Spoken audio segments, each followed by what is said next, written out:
Nesta aula vamos falar de limites infinitos. É basicamente você considerar uma função f de x, aí vamos botar que x tende a um certo a, só que o resultado desse limite é o que nós vamos chamar de infinito. Pode ser mais ou menos infinito. Eu vou falar sobre isso agora. Lembrando que quando eu estou dizendo que esse limite vai ter como resultado infinito, na verdade eu estou falando de um tipo de limite que não existe. Mas o fato de ele não existir e eu falar que ele é igual a infinito, isso aqui diz respeito ao comportamento dessa função quando x tende a a. Esse limite não existe, mas quando eu digo que é igual a infinito, eu estou simplesmente descrevendo um comportamento da função, quando x está perto de um número. Para a gente tentar entender isso melhor, vamos mais uma vez pedir ajuda daquela velha função que já foi trabalhada em aulas passadas, quando a gente estava falando do limite quando x tende a infinito, né? Então lá a gente trabalhou com essa função aqui, né? A função 1 sobre x. Dessa vez eu quero pegar valores de x próximos a zero. Por exemplo, pela direita. Então, se você pega um x que está aqui, aí você olha a imagem, vamos dizer que a imagem cai aqui. Se você pega um x ainda mais próximo de zero, você observa que a imagem vai estar um pouco mais alta. Se você se aproxima ainda mais do zero, a imagem vai estar tão alta que nem está aparecendo aqui nessa figura. Assim, nós dizemos, por exemplo, que o limite da função 1 sobre x, quando x tende a zero pela direita, você tende a zero com valores maiores do que zero, certo? Isso aqui, veja, quando x se aproxima de zero pela direita, quando você vai analisando a imagem de cada x desse, o valor da imagem está sendo cada vez maior. Quer dizer que as imagens não estão se aproximando de ninguém, mas cada vez mais você obtém um número maior.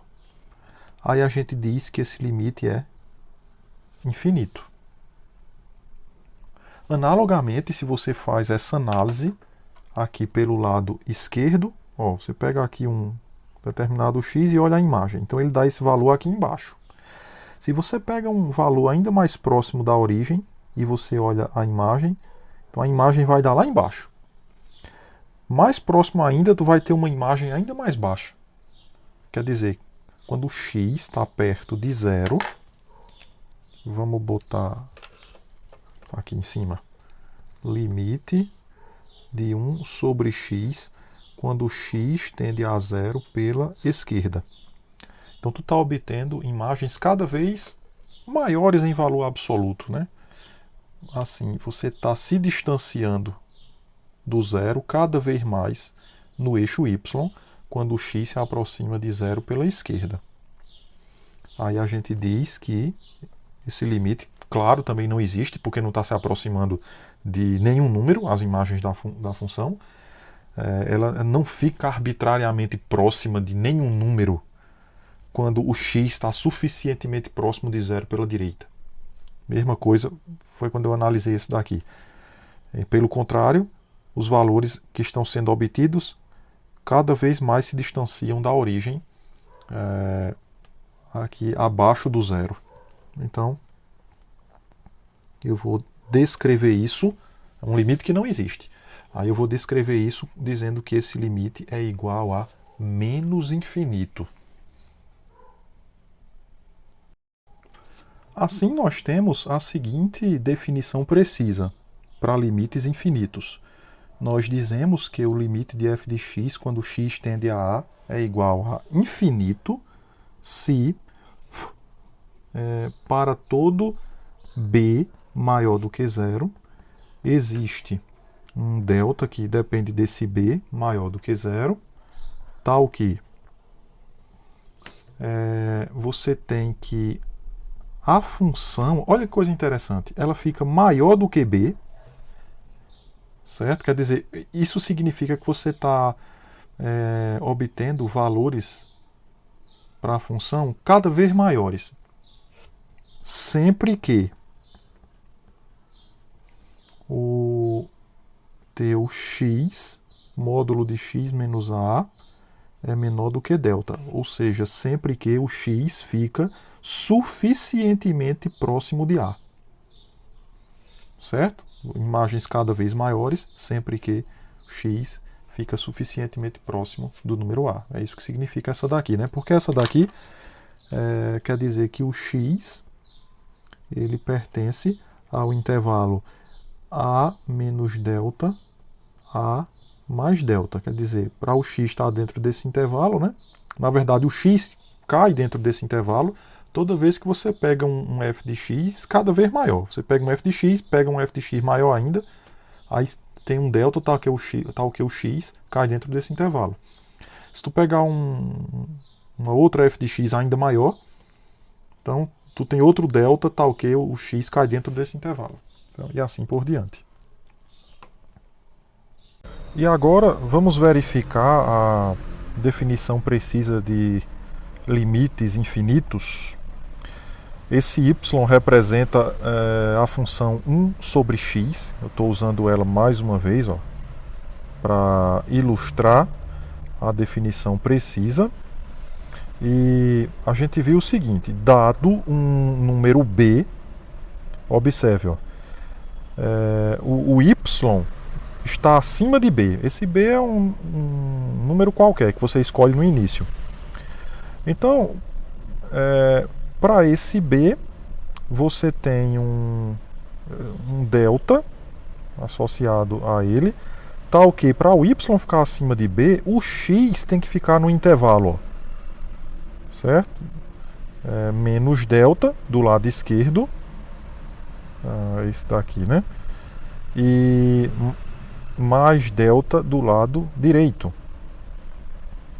Esse b, você pode pegar ele cada vez maior, e aí para o y ficar acima do b, o x cai sempre no intervalo menos delta mais delta. Olha só. O b é arbitrário. Quanto mais eu aumento o b, o y fica maior do que o b. Quando o x cai dentro do intervalo menos delta, delta. E aí você percebe o y indo lá para cima. Olha aí.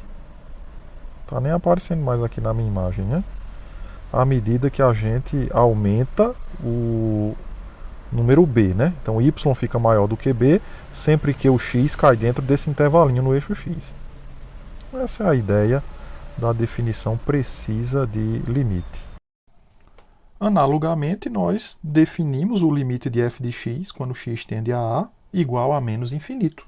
Do mesmo jeito, você vai fazer o seguinte: você diz que esse limite é menos infinito se para todo b maior do que zero, existe também um delta maior do que zero, tal que, bom, aí aqui a diferença é que o f de x, como esse b é positivo, o f de x fica menor do que menos b. Né? O b é positivo, menos b está abaixo do eixo x, e f de x está abaixo de menos b. Quer dizer que eu estou mandando o f de x lá para baixo. Ele está indo lá para baixo. Sempre que o f de x está descendo, sempre que o x fica suficientemente próximo de a, né? Que é módulo de x menos a é maior que delta, e maior do que zero e menor do que delta. Então é a mesma coisa, só que aqui o f de x está lá para cima, e aqui isso significa que o f de x fica lá para baixo, sempre que o x está perto de a. Bem, então um fato que está subentendido nessa definição, que eu vou chamar a atenção agora, é que quando eu estou falando que x tende a obviamente eu estou contemplando x tende a pela direita e pela esquerda. Ó, porque o x está nesse intervalo, quer dizer que você tem assim, né? Ó, você tem aqui o a, aí a menos delta e a mais delta. Aí o teu x, ele tá caindo aqui, né? Ou aqui, ou aqui, ou aqui, ou aqui.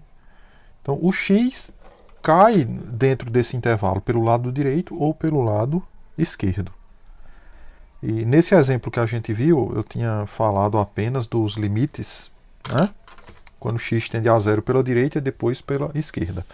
Mas o fato aqui é o seguinte: quando o x se aproxima de a por ambos os lados e os valores da função ficam arbitrariamente grandes, aí a gente diz que o limite é infinito. Não é que o limite existe, é porque a função tem esse comportamento. Obviamente isso não acontece nesse exemplo, porque nesse exemplo, né, se você fosse analisar, limite de 1 sobre x quando x tende a zero. Então o que é que você diria aqui? A única coisa que você pode dizer é que esse limite não existe. É a única coisa que a gente pode falar. Porque quando o x tende a zero pela direita, o comportamento é infinito. E quando x tende a zero pela esquerda, o comportamento é menos infinito. Ele não tem o mesmo comportamento por ambos os lados, como está sugerindo a definição. Assim, eu só posso dizer que esse limite não existe. Se o gráfico dessa função, vamos supor que fosse assim, o gráfico dessa função, o outro lado não fosse esse que está aqui embaixo, mas fosse esse aqui de cima, que na verdade é o gráfico dessa daqui, ó, 1 sobre x quadrado. Depois a gente vê direitinho no próximo vídeo, só com exemplos. Mas assim, se fosse essa, o gráfico seria essa curva e essa. Aí você tem que o limite pela direita é mais infinito e pela esquerda também é mais infinito. Então você vai dizer que o limite dessa função, por exemplo, é igual a infinito. Porque tem o mesmo comportamento por ambos os lados. Certo? Enfim, essas noções a gente vai explorar mais no próximo vídeo, só com exemplos.